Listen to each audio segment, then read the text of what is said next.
Submechanophobia. The abandoned ship, one of those weird little locations in Pokemon that helps the world feel more lived in the most morbid way possible. This location is totally different from Sea Mauville in the remake of Pokemon Omega Ruby and Alpha Sapphire, which has such an intense backstory and even more terrifying implications. Sticking to the sprite-based games, we can enter the ship as seen on Route 108. For one thing, I love how this is a location we see just off to the side while passing by in Mr. Briny's ship, but once we get Surf, we can finally check it out for ourselves. So this abandoned ship was actually a location that I was pretty scared of as a kid. Sure, it still is kind of a spooky place because any kind of deserted, decrepit lodging would be, but it has all of that combined with the fears of getting lost at sea or even underwater. When I was younger, I thought these rusted holes were vaguely human-shaped and were made by people jumping off of higher levels in an attempt to escape the ship when it crashed. A bit darker than the truth, but the visuals along with the music did its job to make it feel unnerving. But revisiting it, I don't feel the same way. For one thing, this so-called abandoned ship is crawling with urban explorers, and more than just one or two people. There are sailors, children, happy couples even. Like, is this a disaster site or a theme park attraction? Anyway, heading into the first area, we can see a few rooms. Most of them don't have too much inside or are locked anyway, but the way that the rooms are set up, with furniture strewn about, more holes in the floor, some broken doors, really adds to the creepy feeling. You're literally walking in the aftermath of a disaster.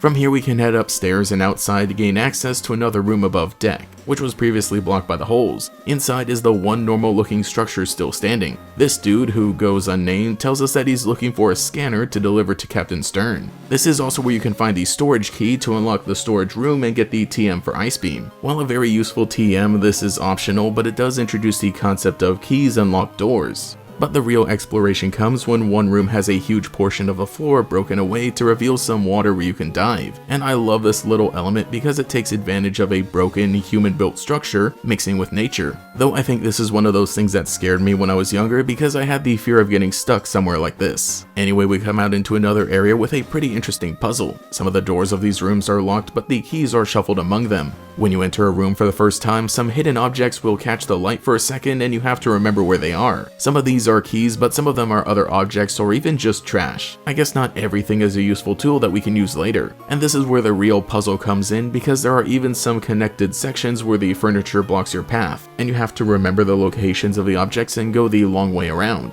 Though you can always just wander about pressing A until you actually find something. I do really like how creative the little quests are in this game, and we can really see it in this part. The top-down perspective of the earlier Pokemon games proves to be a great way of setting these challenges, progressively building from one room to the next in terms of difficulty. Of course, it isn't too tough to figure out and doesn't take too long, maybe 12 minutes at most for the entire abandoned ship, and I finally found the scanner. At which point we can give it to Captain Stern and receive either the Deep Sea Tooth or the Deep Sea Scale, the evolution items for Clamperl. And that was basically the abandoned ship. Like I said, I remembered it being a lot more scary than it actually was. And I guess a lot more challenging and detailed and basically just everything. But that shows how well the mystery and atmosphere was able to bring it to life even in those very old games. Over in the anime, they actually come across the abandoned ship right after leaving Dewford Town. In episode 32, Abandoned Ship. After fighting off Team Rocket and getting stranded on a boat with no gas, Ash, Brock, May, and Max drift toward the Forsaken ship, where they meet Tommy, who's looking for his Marshtomp. He was a passenger on the ship and the two got separated while evacuating, so they all wander around the ship as something unseen captures them one by one and has them tied up with the help of a Spinnerack.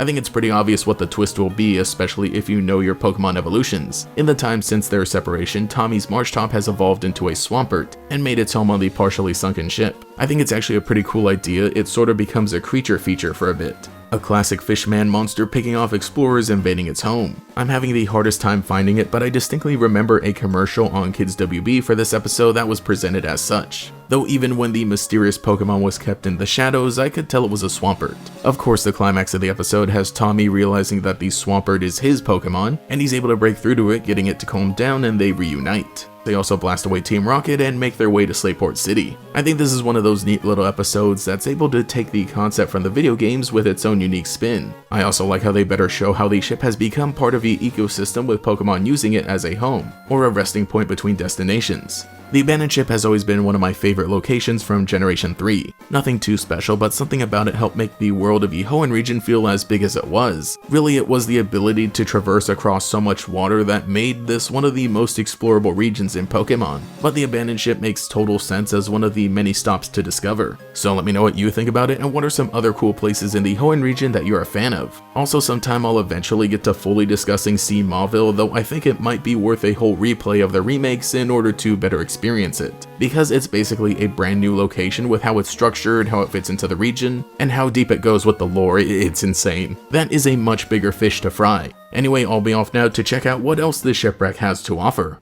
Thank you to every channel member for your continued support, especially the Great Gators, Cheeseburger Lasers, Justin R, Cosmo Zero, Meme Supreme, Mochizuki Yoru, Nomad Nobi, Phantom Quago, Taishirai, Volity, and Pastel Blood. If you would like to support, get your name shouted out here as well as access to emotes for comments, live streams, and sometimes early videos, you can become a channel member today. You can also follow me on Twitter as well for more memes. Anyway, this has been GatorX, I'll catch you all later.